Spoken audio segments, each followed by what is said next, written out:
Target is fixed at the top of a pole, 13 meter high. A person standing at a distance 50 meter from the pole capable to throw a stone with a speed 10 root g, 10 root g meter per second. You want to strike the target in minimum possible time. At what angle should you throw the stone? तो सवाल कुछ ऐसा है,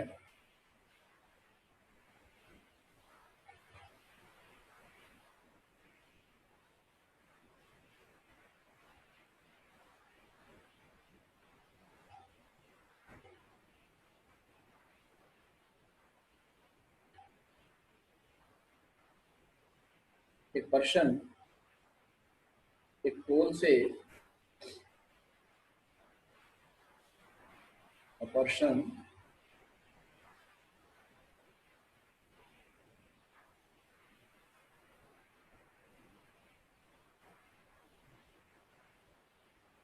एक पोल से 50 metre के distance, और इस पोल की हाइट 13 मीटर, 13 मीटर। यहाँ पर एक टारगेट है, ये पर्सन उसको हिट करना चाहता है। तो जैसा अभी तक के सवाल में आपने देखा, स्टोन चलेगा नहीं, स्ट्रेट लाइन में तो मूव करेगा नहीं, तो स्टोन को किसी एंगल पर हिट करता है या थ्रो करता है ताकि वो इस टारगेट को हिट कर दे जाए। बोलता ये एंगल कितना होना चाहिए कि इसे टाइम मिनिमम लगे, ये एंगल कितना हो, ये जो यहाँ पहुंचने का टाइम है वो मिनिमम लगे। अगर आप यहाँ देखिए तो इसको अगर मैं एक्स एक्सिस मान लूँ और इसे अगर मैं वाई एक्सिस मान लूँ, तो इसका कोऑर्डिनेट दिया हुआ 50 मीटर एक्स, 13 मीटर वाई। तो इस सवाल में हम ये फॉर्मूला बड़े आराम से अप्लाई कर सकते हैं कि y equal to x tan theta minus g x square upon 2u square, trajectory का जो फॉर्मूला है। तो यहाँ पर y क्या है 13 मीटर, x क्या है 50 मीटर, 10 थीटा, g को अभी g रहने दीजिए, ये 50 का स्क्वायर हो गया अपॉन ये 2u स्क्वायर 10 रूट g का होल स्क्वायर, और 1 अपॉन कॉस स्क्वायर थीटा को हम sec square theta. I hope आप समझ गए होंगे। तो ये हो जाएगा, सिंप्लीफाई करें, 13 equal to 50 10 theta minus g into 2500 sec square theta को हम 1 प्लस 10 स्क्वायर थीटा लिख देते हैं, सेक स्क्वायर थीटा को डिवाइडेड बाय 2 इंटू 100 इंटू जी। यहाँ पर ये जी कैंसिल आउट हो जाएगा, ये दो जीरो को कैंसिल कीजिएगा, ये कुछ ऐसा बन जाएगा 13 equal to 50 10 theta.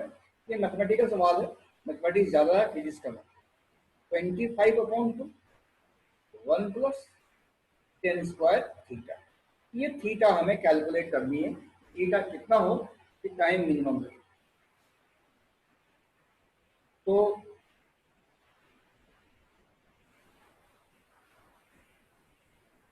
Thirteen equal to 50 10 theta minus 25 upon 2 1 plus 10 square theta, ये आपका इक्वेशन। सिंप्लीफाई कीजिए, 13 इंटू 2 इक्वल टू एलसीएम ले लिया हमने, 50 into 2 10 theta minus 25 minus 25 10 square theta. तो ये कुल मिला के हो जाएगा, इसको हम लेफ्ट साइड में ले लें, तो 25 10 square theta minus 100 10 theta plus 13 into 2 plus 25 0।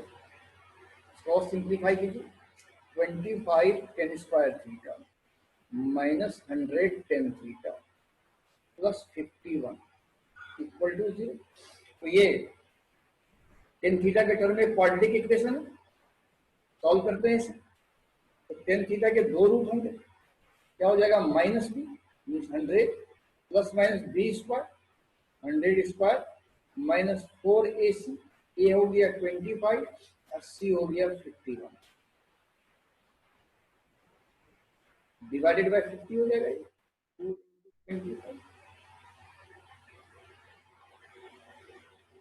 इसको सिंप्लीफाई करते हैं। Tan theta equal to 100 plus minus 10,000 minus ये हो गया 5100 स्क्वायर रूट अपॉन में 50। तो tan theta equal to 100 plus minus 4900 square root upon में 50 that is 100 plus minus 70 upon में 50। इसके दो रूट क्या होंगे, tan theta one equal to आ जाएगा 170 अपॉन 50 और टेन थीटा टू क्या आ जाएगा बच्चों 30 अपॉन में 50। मीन्स आपके टेन थीटा के दो वैल्यू आए, एक टेन थीटा वन आया 17/5 और एक टेन थीटा टू आया 5/3 3/5।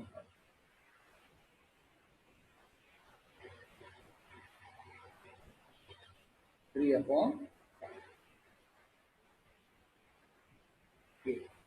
Upon 5 0 0 cancel 0 0 cancel.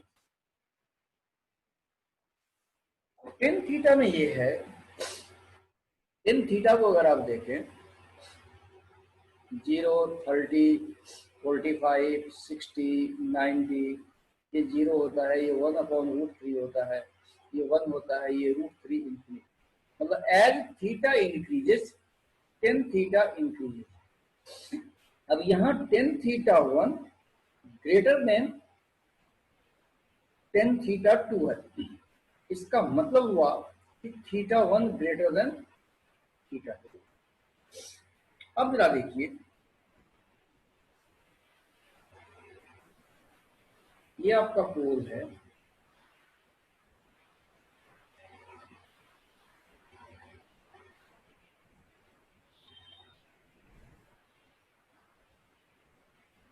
यहां से 50 मीटर दूर से एक ऑब्जर्वर ने स्टोन थ्रो किया यू स्पीड से, इस तरीके से इसको जाके हिट कर दिया, ये 13 मीटर। अब ये एंगल मिनिमम लेगा, तो इस तरीके से ये अगर एक्स एक्सिस है, ये अगर वाई एक्सिस है, तो ये आपका एस एक्स हो जाएगा। तो s x equal to u x t plus half a x t square. मैं समझता हूँ मैंने बहुत सारे सवाल डिस्कस कर चुका हूँ, इसमें मैंने आपको बताया हुआ कि सबसे पहले u x u y a x और ए वाई निकालें, आप u x u y a x और ए वाई निकालें। तो यहाँ पर एस एक्स क्या हो गया 50 मीटर और यू एक्स हो गया you cos theta multiplied by T. तो ये आपको थीटा निकालना है मिनिमम वैल्यू। तो अब यहाँ देखिए as theta one greater than theta two है, तो cos theta one is less than cos theta two हो जाएगा, क्योंकि कॉस थीटा के केस में ये 0 पे 1, इस पर ये √3/2, ये 1/√2, ये 1/2 और ये 0 होता है। मतलब थीटा बढ़ता है तो कॉस थीटा का वैल्यू कम होता है।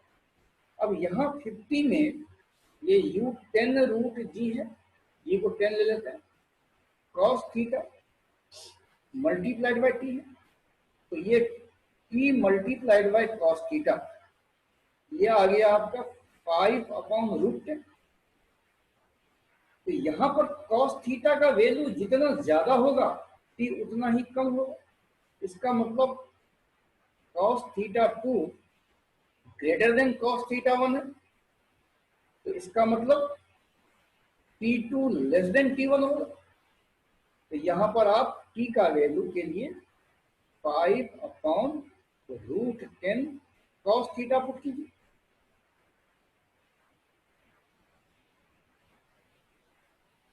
अब यहाँ पर टेन थीटा वन आपका 17/5 आया, टेन थीटा टू 3/5 आया, tan theta one greater than tan theta two, तो theta one greater than theta two, तो cos theta one less than cos theta two, तो आप उल्टा करके लिखिए, तो cos theta two is greater than cos theta one, और p कितना आया आपका 5/√10, √10 कॉस थीटा। तो यहां पर हम क्या लेंगे, कॉस थीटा टू लेंगे ताकि p मिनिमम हो। तो p मिनिमम क्या हो जाएगा बच्चों, 5/√10, और यहाँ पर कॉस थीटा टू की वैल्यू निकालें तो कितना हो जाएगा, ये परपेंडिकुलर है, ये बेस है, ये हो गया 5/3² प्लस 5², तो ये हो गया आपका 5/√34। 34 को आप 36 के बराबर मान लीजिए, ये हो गया आपका 5 से 5 कैंसिल हो गया, ये हो गया √34/√10, ये हो गया √3.4, 3.4 कितना होगा,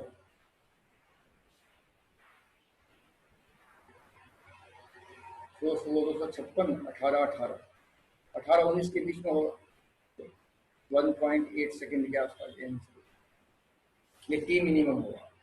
आई होप आप समझ गए होंगे, इसमें कुछ नहीं किया हमने, तो थोड़ा सा टेढ़ा सवाल है। यहाँ पर जब हमने टेन थीटा को सॉल्व किया हमारे पास दो रूट आ गए, एक आ गया 17/5 और एक आ गया 3/5।